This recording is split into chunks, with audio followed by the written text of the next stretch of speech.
financial laws, and UCC principles to reclaim control over your financial well-being.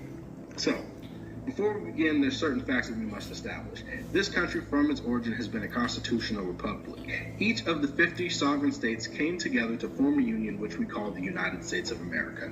This country was founded on the principles of freedom for all within its borders, where every man is sovereign and free to govern themselves. Not to be confused with sovereign citizens, because you cannot be sovereign and a citizen. Such a thing is an oxymoron, as you'll hear a lot from people in this space. To be sovereign is to be like a king in your own right. No man has any authority over you except what you give. This includes the government, who get their authority from we the people.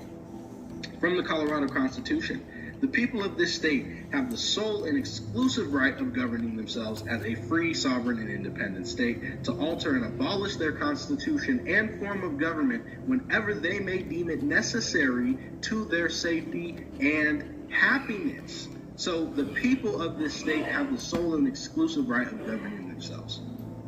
You will find this provision in almost all of the state constitutions. A free, sovereign, and independent state.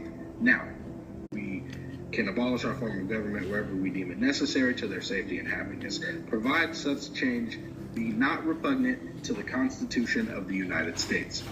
This is similar in many other constitutions. We as sovereigns govern ourselves. The Constitution is the supreme law of the land, and judges of all states are bound to it.